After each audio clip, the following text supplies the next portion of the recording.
삼손은 일반인과는 조금 다른 정체성을 가지고 있는데요. 그것은 바로 나시린이라는 정체성입니다. 나시린이 무엇인가? 나시린이 어떤 사람인가? 아마 한 번 정도는 다 들어보셨을 텐데요. 이 나시린에 대한 정확한 정보를 얻기 위해서는 한참 앞인 민수기 6장으로 가야 합니다. 민수기 6장 1절 2절에는 나시린을 이렇게 설명하고 있습니다. 여호와께서 모세에게 말씀하여 이르시되 이스라엘 자손에게 전하여 그들에게 이르라.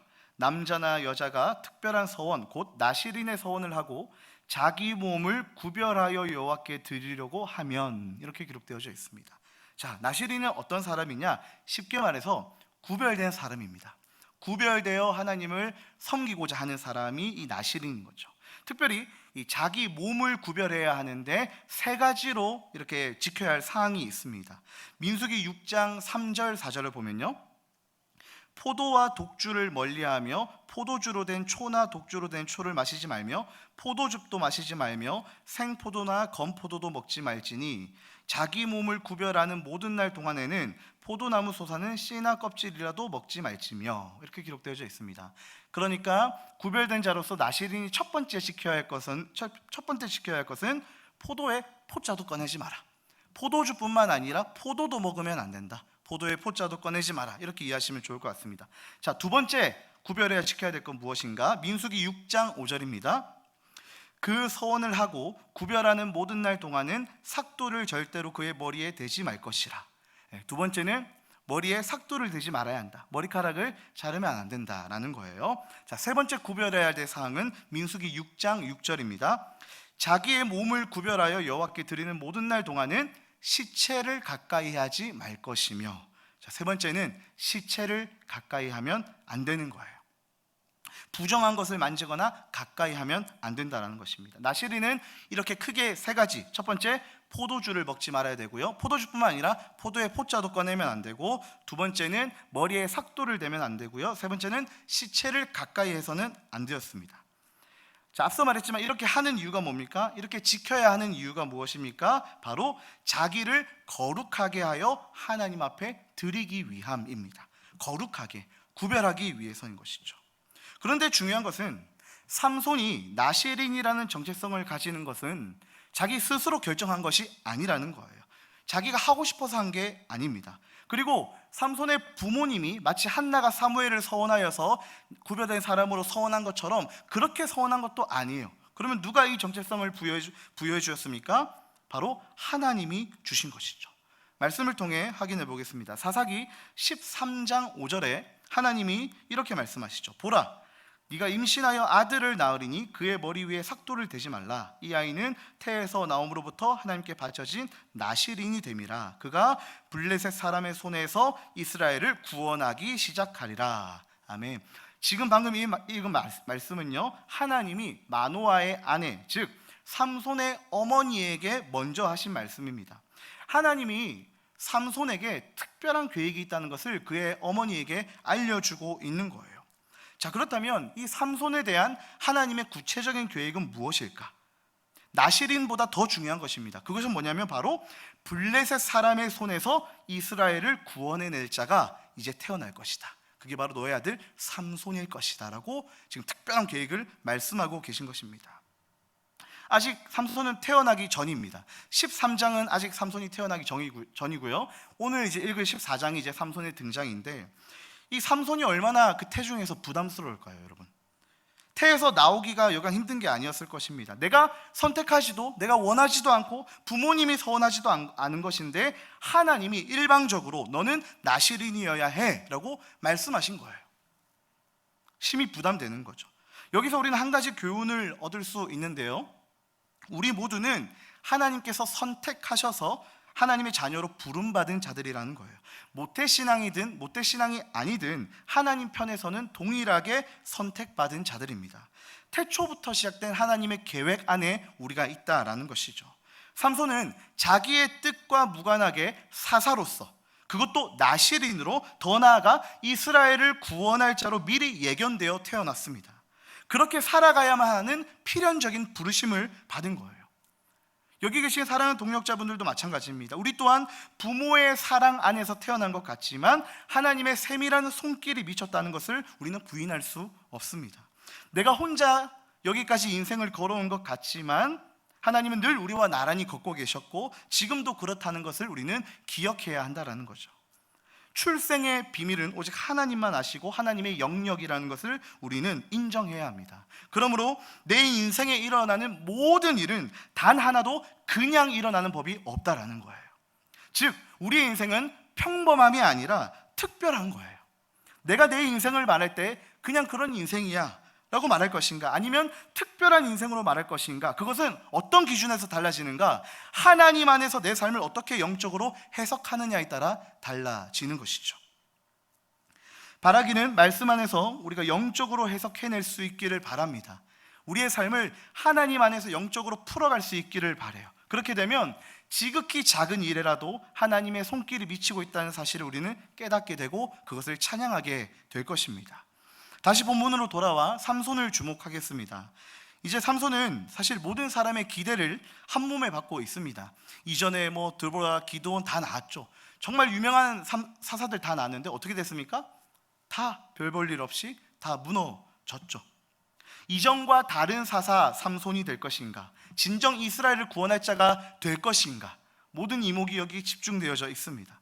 영화를 보면요, 드라마나 이런 거 보면 이제 주인공 또는 중요한 역할을 가진 사람이 나올 때 굉장히 많은 심혈을 기울입니다. 이 배경 음악도 달라지고요, 이 카메라 구도도 그 한 사람의 등장에 모든 것을 쏟아부어요. 왜 그렇죠? 중요하기 때문이죠. 그 사람의 비중이 크기 때문입니다. 오늘 본문에 등장하는 삼손도 웬만한 히어로 영웅만큼의 기대치를 가지고 있는 인물입니다. 왜냐하면 그냥 기대치를 받는 것이 아니라, 왜냐하면 하나님이 분명히 구별된 자로, 그리고 분명히 말씀하셨죠. 블레셋으로부터 이스라엘을 구원해낼 자로 부르셨기 때문에 그런 것이죠. 그런 삼손이 이제 오늘 본문 14장 1절에 처음 딱 등장하는 것입니다.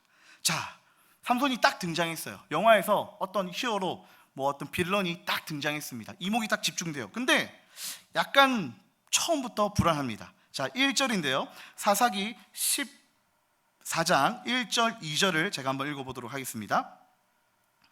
삼손이 딥나에 내려가서 거기서 블레셋 사람의 딸들 중에서 한 여자를 보고 올라와서 자기 부모에게 말하여 이르되, 내가 딥나에서 블레셋 사람의 딸들 중에서 한 여자를 보았사오니 이제 그를 맞이하여 내 아내로 삼게 하소서 하매. 이렇게 하고 있습니다. 자, 여러분들은 이 모습을 보고 어떤 감정, 어떤 생각이 드나요? 우와, 이건가요? 아니면 뭐야, 이런 불길한 예감이 듭니까? 삼손이 지금 등장해서 가장 먼저 나오는 지명이 있는데, 나타나자마자 어느 한 곳으로 곧장 내려갑니다. 딥나로 내려가죠. 삼손의 고향이 소라라는 곳인데요, 거기서 남서쪽으로 조금만 내려가면 이 딥나라는 곳이 있습니다. 이 성읍은 원래 이스라엘의 지파 중에 단지파에 할당되었는데, 이 삼손 시대에는 블레셋의 점령을 당하고 있었기 때문에 이 지금 딥나는 블레셋 땅인 것이죠. 블레셋 땅이에요. 근데 지금 삼손이 그 블레셋 땅으로 내려갔습니다. 그래서 오늘 1, 2절 보면 뭐라고 나오죠? 딥나에 내려가서 블레셋 사람의 딸들 중에 한 여자를 보고 올라왔다라고 기록하고 있습니다. 딥나에 내려갔는데 블레셋 여자를 보고 올라왔습니다. 자, 이게 뭐가 잘못됐을까요? 딥나에 내려가서 블레셋 여자를 보고 온 곳이 뭐가 잘못됐을까요? 그냥 보고 왔으면 괜찮은데 뭐라고 합니까? 자기 부모에게 말하여서 내 아내로 삼게 하소서. 그 여자 참 마음에 드는데, 약간 이쁘고 좋았는데 제 아내로 삼으면 안 되겠습니까? 라고 이렇게 부모님에게 결혼을 이제 허락 맡으려고 합니다. 자, 근데 문제는 하나님은 이스라엘에게 이방인과의 결혼을 금지하셨습니다. 그런데 삼손은 이방 여인에게 홀딱 반해서 결혼을 하려고 하고 있는 거예요. 신명기 7장 3절 4절에는 하나님이 왜 이방 여인과 결혼하면 안 되는지를 명확하게 말씀해 주고 계시는데요, 신명기 7장 3절 4절입니다. 또 그들과 혼인하지도 말지니, 여기서 그들은 이방 여인을 말합니다. 내 딸을 그들의 아들에게 주지 말 것이요 그들의 딸도 내 며느리로 삼지 말 것은 그가 내 아들을 유혹하여 그가 여호와를 떠나고 다른 신들을 섬기게 함으로. 하나님은 이방 여인과의 결혼을 그냥 단순히 금지한 것이 아닙니다. 이방 여인과 결혼하게 되면 어떻게 된다고요? 그가 먼저는 여호와를 떠나게 된다라는 거예요. 그리고 두 번째는 다른 신, 그 이방인이 섬기고 있는 신을 네가 섬기게 될 것이기 때문에 너는 절대 이방 사람과 결혼하면 안 돼라고 하나님이 말씀하시는 겁니다. 단순한 문제가 아니라는 거예요. 이렇게 삼손은 첫 등장만으로 기대감을 다 사라지게 했습니다. 분명히 이스라엘을 구원할 자라고 하나님께서 말씀하셨는데 지금 약간 불길한 예감이 드는 것이죠. 딥나에 내려가서 이방 여인에게 홀려버린 상황입니다. 이 삼손의 모습, 등장하자마자 딥나로 내려가서 블레셋 여인을 바라보는 이 모습이 우리에게 무엇을 말해주는가? 그것은 바로 세상 속에서 우리가 어떻게 살아가야 하는가라는 질문을 던져줍니다. 여기서 나오는 딥나는요, 좀 넓은 범위로 말하면 세상이라고 볼 수 있습니다. 넓은 범위로 보면요, 딥나는 세상이에요. 그리고 거기서 보게 된 한 블레셋 여인은 우리를 유혹하는 것들이죠. 내 눈앞에서 펼쳐진 좋아 보이는 것들이 내 눈을 만족시키고 내 마음에 기쁨을 준다라는 거예요. 어디에서요? 딥나에서, 세상의 한 복판에서 세상이 나에게 그렇게 유혹한다라는 겁니다. 삼손이 딥나로 내려간 목적은 사실 분명하지는 않습니다. 처음부터 블레셋 여인을 보려고 내려갔는지 아니면 다른 이유로 내려갔는지는 성경은 말하고 있지 않아요. 그러나 어떤 목적이든지 간에 우리는 이 부분을 간과해서는 안 됩니다. 삼손이 악한 목적을 가지고 딥나로 가지 않았지만 그에게 블레셋 여인이 눈에 들어온 거예요. 어떤 목적으로 갔든지 간에 내려갔는데 블레셋 여인이 삼손의 눈에 들어온 것입니다. 다윗도 마찬가지죠. 다윗이 왕들이 출전할 때 침상에서 오후에 늦게 저녁 때에 일어나서 옥상을 거닐고 있는데 밧세바가 눈에 들어오잖아요. 목욕하는 밧세바가 들어오잖아요. 처음부터 목욕하는 밧세바를 보려고 마음 먹고 이제 밧세바 목욕할 때가 되었겠지 해서 올라간 거 아닙니다. 그냥 거닐고 있는데 그 눈에 들어온 거예요. 삼손도 마찬가지입니다.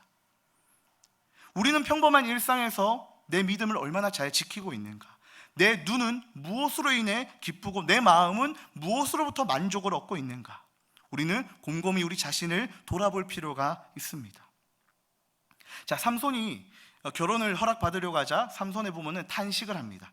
3절인데요 14장 3절에 이렇게 말씀하죠. 그의 부모가 그에게 이르되 내 형제들의 딸들 중에나 내 백성 중에 어찌 여자가 없어서 네가 할례받지 아니한 블레셋 사람에게 가서 아내를 맞으려 하느냐 하니 삼손이 그의 아버지에게 이르되, 다시 한번 또 쪼르는 거예요. 내가 그 여자를 좋아하오니 나를 위하여 그 여자를 데려오소서 하니라.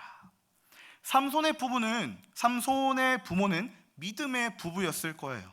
하나님이 이방인과 결혼하지 말라고 했으니까 허락하지 않는 것이 당연한 거죠. 그러나 삼손은 더욱더 적극적으로 간청했습니다. 후반부에 삼손이 한 말 중에 3절 후반부에 보면 내가 그 여자를 좋아하오니 라는 말이 있습니다. 아버지여 내가 그 여자를 좋아합니다 라고 얘기를 해요. 이 말을 우리가 그냥 지나치면 안 될 것 같습니다. 우리가 드라마나 영화를 볼 때도요, 굉장히 지나고 나서 이 부분 굉장히 중요한 부분이었구나라는 게 있죠. 그냥 모르고 지나갔는데 막 복선처럼 깔려져 있는 그런 부분이 있습니다. 마치 지금 삼손의 대사가 그런 거예요. 내가 그 여자를 좋아하오니. 내가 그 여자를 좋아하오니. 이게 우리나라 말로 써있기 때문에 잘 모를 수 있는데요, 원어로 보면 이 사사기의 메인 띠이라고 할 수 있는, 메인 주제라고 할 수 있는 한 문장이 있습니다. 다 아실 텐데요, 뭐죠? 사사기 17장 6절인데요 사사기 17장 6절, 그때에는 이스라엘에 왕이 없었으므로 사람마다 자기 소견에 옳은 대로 행하였더라 라는 말씀이 있습니다. 이게 사사기의 메인 띠임 주제거든요. 자기 소견대로 옳은 대로 행하였더라. 근데 이 말과 삼손이 말한 내가 그 여자를 좋아하오니라는 말이 같은 원어로 돼 있다라는 거예요. 여기서 자기 소견이 삼손이 말한 내 눈에라는 겁니다. 자기 소견에 옳은 대로, 내 눈에 좋은 대로 그 여자를 바라봤을 때 똑같은 말을 하고 있는 거예요. 삼손이 내뱉은 이 말은 암울하고 처참한 사사기의 주제를 마치 선포하고 있는 것과도 같습니다. 삼손은 그저 이방 여인을 좋아합니다, 그 여자 내가 좋아합니다라고 고백했지만 결국 이 고백은 사사기의 주제와 일맥상통한다라는 거예요. 성경은 바로 이것을 말해주고 싶은 것입니다. 우리가 삼손하면 물론 업적도 있고 위대한 일도 했고 했죠. 하지만 삼손마저도 이 사사기의 주제 안에 그대로 고스란히 피해갈 수 없다라는 것이죠. 그런데 이제 4절을 보면 성경의 중요한 원리가 나옵니다. 하나님의 방식인데요, 그것은 뭐냐면 하나님의 역사는 여전히 실행되고 있다는 거예요. 4절인데요, 4절을 제가 한번 읽어보겠습니다. 그때에 블레셋 사람이 이스라엘을 다스린 까닭에 삼손이 틈을 타서 블레셋 사람을 치려 함이었으나 그의 부모는 이 일이 여호와께로부터 나온 것인 줄은 알지 못하였더라. 그러니까 지금 이렇게 진행되고 있는 과정이 여호와께로부터 나온 것이라고 지금 성경은 이야기하고 있습니다. 삼손이 잘못된 길로 들어서도 가더라도 하나님은 어때요? 하나님의 그 주권, 하나님의 역사는 여전히 현재 진행되고 있다는 것을 성경이 너무나 잘 이야기해주고 있습니다. 자, 결혼하려고 하는 삼손, 그리고 반대하려고 하는 부모, 누가 이겼을까요? 자식 이기는 부모 없다고 삼손이 이긴 것 같습니다. 5절인데요, 5절 제가 읽겠습니다. 삼손이 그의 부모와 함께 딥나에 내려가 딥나의 포도원에 이른즉 젊은 사자가 그를 보고 소리 지르는지라. 삼손은 혼자 딥나로 가지 않았습니다. 그곳에 이제 부모와 함께 내려갔습니다. 이 말은 즉 부모가 어떻게 보면 마지못해 허락해 줬다라는 것이죠. 만약 부모가 허락하지 않았으면 삼손 혼자 가야죠. 근데 지금 이 딥나 땅에 누구랑 같이 왔습니까? 부모랑 삼손이 같이 내려왔습니다. 동행했다는 것은 결국 결혼을 승낙하겠다는 것이죠. 마지못해 승낙한다는 것이죠. 하나님의 계명을 지켜야 되는 것도 맞는데 정말 사실 이 삼손이 그냥 태어난 거 아니잖아요. 기도해서 낳은 아이잖아요. 그러니까 인간적으로 하나님의 계명을 지켜야 되는 것도 맞겠지만 내가 너무 귀한 아들, 진짜 힘들게 낳은 아이니까 이 아이가 사랑하는 아이랑 그 여자랑 결혼하겠다는데 그 말을 안 들을 부모가 어디 있겠습니까? 그렇죠? 인간적으로 보면. 그러나 하나님의 기준은 명확하죠. 삼손의 부모님은 하나님의 말씀을 저버리고 자신의 아들의 잘못된 선택에 따라가는 것을 볼 수 있습니다. 우리는 여기서 알 수 있습니다. 삼손이나 그의 부모도 사사시대의 영적으로 어두워진 그늘 아래서 피하지 못했다는 것을 우리는 알 수 있어요. 자, 이제 부모와 함께 딥나로 내려와서 여인을 만나기만 하면 됩니다. 약간 상견례 전에 식사 자리 하는 그 정도로 생각하면 좋을 것 같네요. 자, 우리가 5절을 한번 좀 더 읽고 그 다음 계속 볼 텐데요, 5절을 우리가 한 목소리로 자막을 보고 5절을 한번 더 읽어보겠습니다. 시작. 삼손이 그의 부모와 함께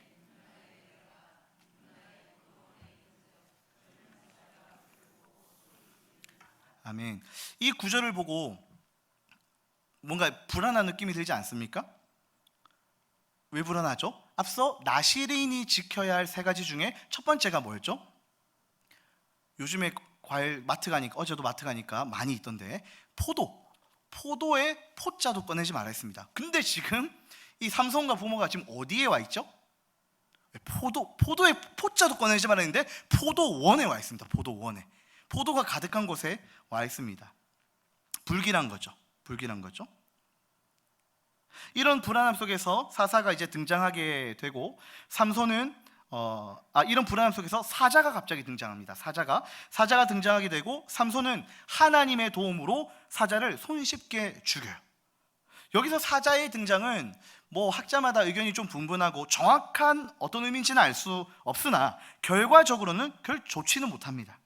그리고 6절을 통해 또 하나 알 수 있는 사실은 삼손이 독단적으로 포도원에 들어갔다는 거예요. 왜냐하면 삼손이 사자를 죽인 것을 부모에게 말하지 않았다는 기록을 보면 알 수 있는데, 그러니까 그 자리에 같이 없었다라는 거예요. 부모에게 알리지 않았다는 것은 삼손과 사자 같이 있었다라는 거예요. 그러니까 삼손이 아마 독단적으로 그 포도원 깊숙이 더 들어갔지 않을까 이렇게 추측해 봅니다. 부모에게 말하지 않았어요. 왜 부모에게 말하지 않았을까요? 나시린이 지켜야 될 3번째가 뭐였죠? 시체를 가까이 하면 안 된다. 그 사자를 죽였어요. 그럼 죽였으면 그게 시체가 되잖아요. 근데 부모에게 알리지 않았어요. 만약에 부모에게 알렸으면 어떻게 됐을까요? 이 만약에 나시린의 지켜야 할 사항을 어기게 되면 번거로운 제사, 그리고 또 머리를 밀고 굉장히 여러 절차가 많아요.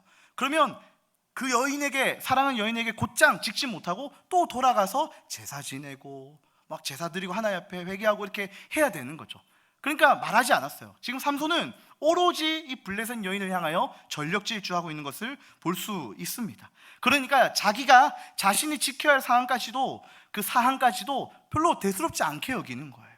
보도원 시체를 가까이 하는 것. 7절입니다. 그가 내려가서 그 여자와 말하니 그 여자가 삼손의 눈에 들었더라. 이 구절은요 3절과 똑같은 말입니다. 똑같은 말. 뭡니까? 그 여자가 삼손의 눈에 옳았더라. 삼손이 보기에 그 여자가 옳았다라는 거예요. 옳았다. 사사기 17장 6절, 이 메인팀 주제가 뭐라고 했습니까? 그때는 이스라엘 왕이 없었으므로 사람마다 자기 소견에 옳은 대로 행하였더라. 삼손이 다시 이 사사기의 메인팀 주제를 또 얘기하고 있는 것이죠. 자꾸만 자기 눈에 옳은 대로 하려고 하는 것을 볼 수 있습니다. 딥나의 포도원에서의 살벌한 사건 이후에 삼손은 결국 나시린으로서 지켜야 할 것을 결국 어기게 됩니다. 8절 9절인데요 마지막 8절 9절 우리 함께 좀 길지만 한번 읽어보도록 하겠습니다. 시작. 얼마 후에 삼손이 그 여자를 맞이하려고 다시 가다가 돌이켜 그 사자의 죽음을 본즉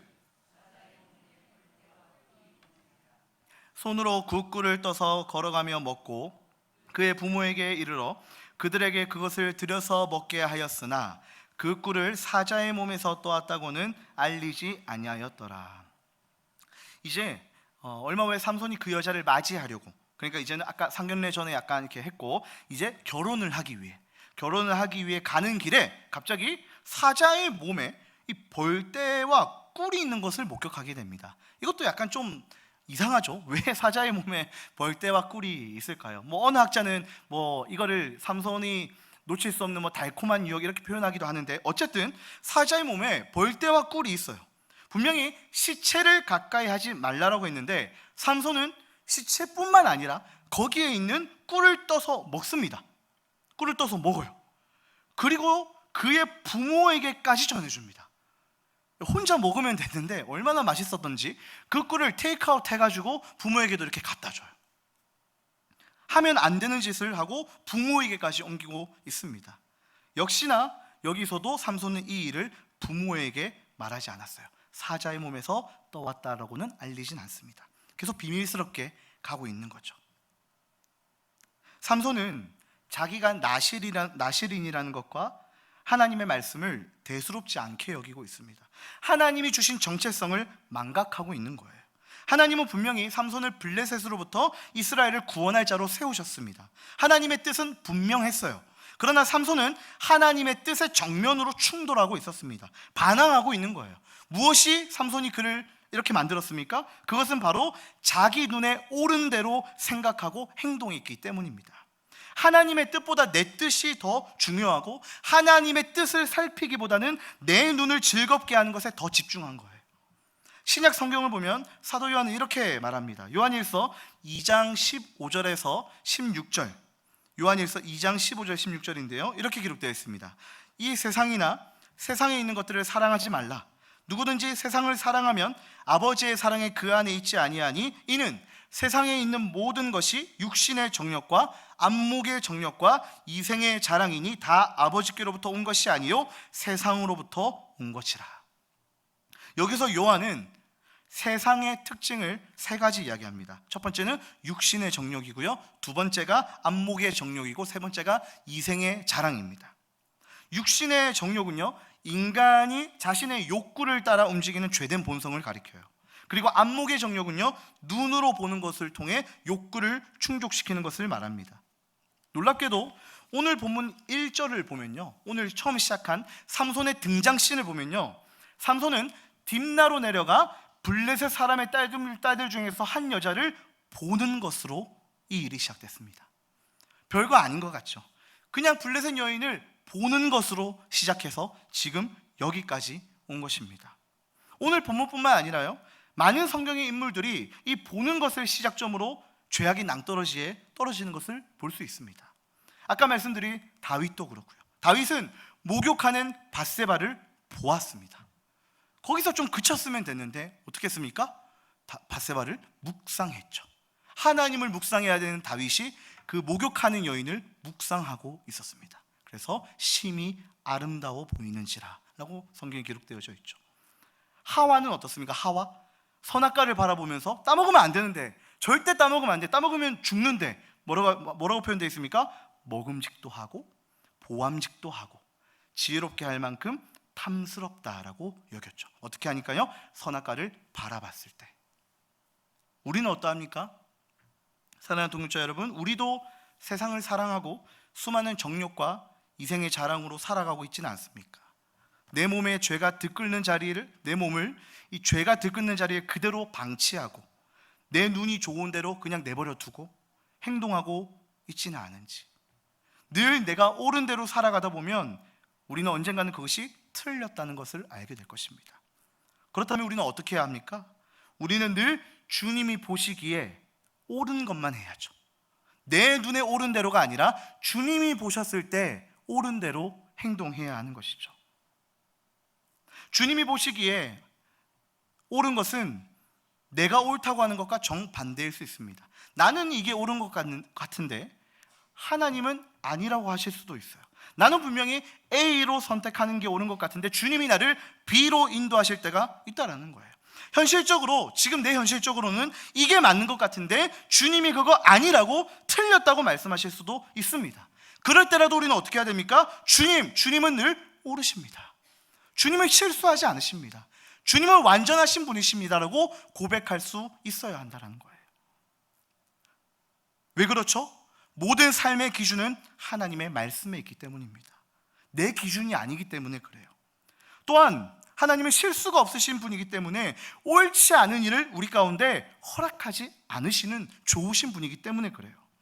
내 삶에 도무지 이해할 수 없고 납득되지 않은 일에 맞닥뜨릴 때가 있지요. 말씀 보고 기도 열심히 했는데 그래도 불구하고 내 삶에 진전이 보이지 않을 때가 있습니다. 그럴 때 많지 않습니까? 은혜를 넘치게 받으면 내 가정과 내 일터에도 그에 비례하여서 복이 넘쳐나야 하는데 그렇지 않을 때가 있다라는 거예요.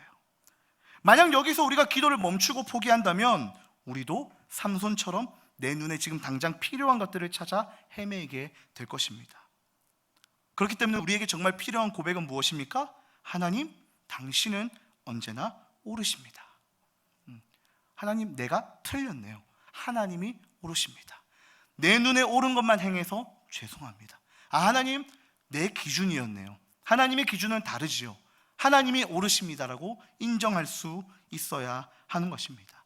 그것이 바로 예배고 말씀을 들음인 것이죠. 내 경험과 지식, 내가 하고자 하는 것들 가득한데 말씀을 들음으로써 어떻게 합니까? 내가 하고자 하는 것들, 내 경험과 지식, 고집을 다 밀어내고 하나님의 말씀으로 내 심령을 가득 채우는 것이죠. 그것이 바로 주님이 옳습니다라고 고백하는 것입니다. 내가 옳지 않다고 판단되어도 그 판단을 뛰어넘으시는 하나님을 내가 신뢰합니다. 이런 점에서 우리는 때때로 이 맹목적인 신앙의 자세와 태도가 필요한 것 같아요. 맹목적이라는 것은 뭐죠? 그냥 덮어놓고 아멘이, 이게 맹목적인 것이거든요. 덮어놓고 그냥 다짜고짜 아멘, 이런 것이 맹목적인 것입니다. 그런데 때때로 필요하다라는 거예요. 이런 소리 저런 소리, 내가 두 번 다시 맞닥뜨리고 싶지 않은 상황일 때 사람들은 이렇게 말하고 이렇게 해, 조언을 해주고 권면을 해주고, 그리고 상황은 자꾸만 나아지질 않고, 그럴 때 어떻게 해야 됩니까? 주의 은혜로 그 모든 것들을 덮어야 하는 것입니다. 하나님, 주님의 은혜로 나를 불쌍히 여겨주십시오. 주의 은혜로 나를 덮어주십시오라고 우리는 고백할 수 있어야 하는 것이죠. 말씀을 정리하겠습니다. 우리의 인생은 내가 옳은 대로 살아가는 것 같지만 태어날 때부터 죽기까지 주의 뜻 안에 있습니다. 삼손은 나시린으로서 태어나고 싶어서 태어난 게 아니에요. 블레셋으로부터 이스라엘을 구원할 자로 태어나고 싶어서 태어난 게 아닙니다. 하나님이 그렇게 말씀하셨기 때문에 삼손의 정체성은 이미 정해진 것이었어요. 그러나 삼손은 딥나로 내려가서 이방 여인을 보고 그 여자를 사랑하게 되고 하지 말아야 할 것들을 행하고 말았습니다. 삼손은 죄를 향하여 전력 질주하고 있습니다. 그 질주의 첫 시작점이 어디입니까? 내 눈에 오른 대로부터입니다. 내 눈에 오른 대로. 내 눈에 오른 대로, 좋을 대로 이방 여인을 바라보고 결혼을 하고 사자의 시체에 있는 달콤한 꿀을 취한 것이죠. 결국 우리가 내 눈에 오른 대로 행하면 어떻게 됩니까? 나를 바라보고 있는 주님의 눈을 뿌리치게 된다는 거예요. 주님은 눈동자같이 우리를 지켜보고 하신다고 성경에 기록되어 있는데, 주님은 여전히 우리를 향해 눈 크게 뜨고 지켜보고 계신데, 자꾸만 우리는 내 눈에 오른 대로 행하면 주님이 나를 바라보고 있는 시선은 느껴지지 않는다라는 것이죠. 하나님은 여전히 하나님 당신의 뜻을 이루기 위해 일하고 계십니다. 우리의 인생은 태어나서부터 죽기까지 하나님이 보실 때 참 부족하고 형편없지만, 어쩌면 우리도 삼손처럼 형편없지만 하나님은 그것과 상관없이 하나님 당신의 뜻을 이루시는 분이십니다. 하나님은 작은 분이 아니라는 거예요. 바라기는 우리 공동체가, 우리 성도님들이 주의 뜻을 날마다 묻고 그 뜻대로 살아가는 자 되기를 소망합니다. 주의 뜻은 기록된 말씀입니다. 말씀을 날마다 붙드는 것이 주님이 옳으십니다라고 고백할 수 있는 비결이에요. 성경을 기준 삼지 않으면 모든 것이 내 기준이 되어버립니다. 내 눈에 오른 대로 살아갈 것인가, 아니면 주님 눈에 오른 대로 살아갈 것인가, 그것은 내가 지금 어디를 바라보느냐에 따라 달려 있습니다. 말씀을 붙들고 하나님을 바라보며 살 것인가, 아니면 나 자신을 바라보고 세상이라고 하는 뒷날을 바라보며 살아갈 것인가. 오늘 이 말씀을 통해 다시금 우리의 시선이 어디에 머물러 있는지, 그리고 앞으로 어디를 바라봐야 하는지 발견할 수 있는 귀한 시간 되기를 주의 이름으로 축복합니다.